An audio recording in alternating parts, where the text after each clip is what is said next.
Pelarian bukanlah tempat menyelesaikan sebuah masalah, tapi justru menambah masalah baru menuju gerbang kehancuran. Ketika jiwaku masih labil, selalu mengancam kedua orang tuaku. Apabila didikan ayah terlalu keras, aku selalu menghilang dari rumah yang ujung-ujungnya kedua ayah dan ibu sangat mencemaskanku. Ayah menjadi tempat tumpahan kekesalan ibu yang terlalu keras mendidikku. Sampai pada akhirnya aku ditemukan. Ibu sampai menangis-nangis dan memohon untuk mengajakku pulang, yang seharusnya sungguh tak pantas dilakukan oleh seorang ibu pada anak durhaka yang tidak tahu diri seperti diriku. Penilaian aku seorang yang bodoh malah bangga pada diri sendiri bahwa aku benar. Dengan di atas angin aku pulang dengan kemenangan. Dan setelah kejadian itu, ayah sangat mengontrol emosinya untuk melakukan tindakan padaku. Karena pandanganku sebagai anak tunggal, apapun segalanya pasti dinomorsatukan. Karena bagiku, apabila ayah sangat keras padaku, pelarian adalah jalan untukku menggertak beliau, hingga membuatku menjadi anak yang seenaknya, gak mau diatur, pergi sesukanya dan pulang semaunya. Hingga pada akhirnya batas kesabaran ayah sampai pada titik batas.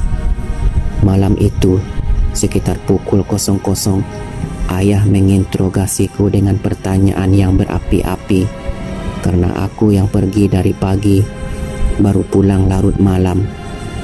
Kemana kamu? HP nggak aktif, ditelepon nggak masuk, tanpa kasih kabar, dan tanpa pikirin perasaan orang tua di rumah yang cemas mengkhawatirkan. Lalu dengan entengnya aku menjawab, tanpa merasa orang bersalah sedikit pun. HP aku mati, baterainya habis. Lagian ayah dan ibu tahu nomor teman-temanku. Kenapa gak coba telepon pada mereka?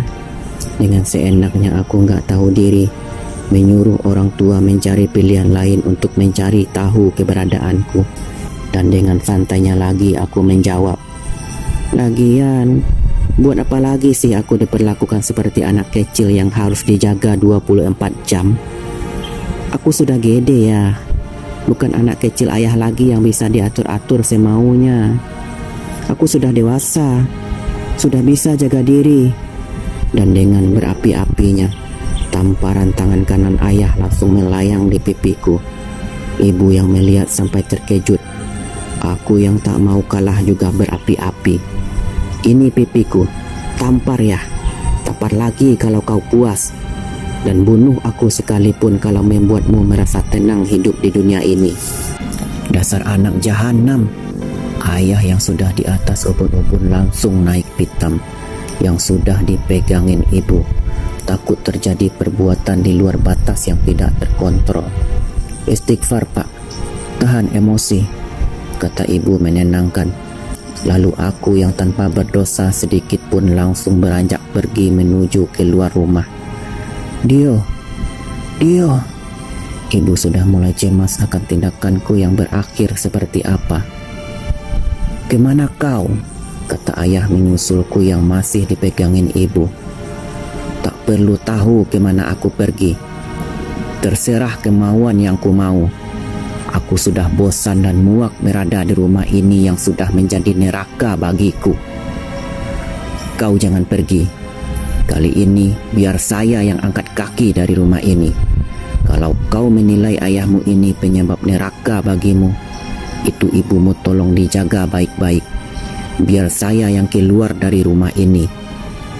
Lalu ayah berlari ke dalam kamar memasukkan baju-bajunya dalam koper menuju keluar. Bapak, jangan pergi pak. Jangan tinggalkan ibu. Bukan seperti ini menyelesaikan masalah pak, kata ibu berurai air mata membatalkan kemauan ayah. Sudah bu, sekarang sudah saatnya bapak pergi. Itu ada anakmu yang paling hebat bisa menjaga dan merawatmu. Kali ini kakiku sudah mulai gemetar, tapi aku berusaha tetap tenang dan sok lantang berbicara. Kalau ayah pergi, Aku juga akan angkat kaki dari rumah ini, berusaha mencoba mengancam supaya ayah tidak jadi pergi, yang sebenarnya aku sudah mulai takut. Terserah kemana maumu pergi, ke neraka sekalipun atau mau mati, bukan urusan bapakmu lagi. Saya sudah tidak peduli, dan mulai detik ini kamu bukan anakku lagi. Lalu ayah pergi menembus pekatnya malam dengan motor bututnya, diiringi dengan teriakan ibu yang tak rela melepas kepergian ayah. Lalu aku peluk ibu yang langsung menepis tanganku dan berlari ke dalam kamar tanpa sepatah kata pun. Sementara aku masih terpaku antara percaya dan tidak percaya, sebuah egoku malah menjadi bumerang menyerangku. Aku termenung sendirian yang sudah menciptakan badai besar melukai hati dan perasaan orang tuaku. Dadaku yang berapi perlahan dialiri air membasahi pipiku yang panas. Bekas tamparan ayah di mana masih terasa. Sesakit tamparan ayah, lebih menyakitkan lagi ketika ayahku memutuskan aku bukan anaknya lagi. Rasanya jantung ini direnggut paksa keluar, lalu diseret seiring bunyi motor ayahku yang menghilang, tapi sakitnya masih perih.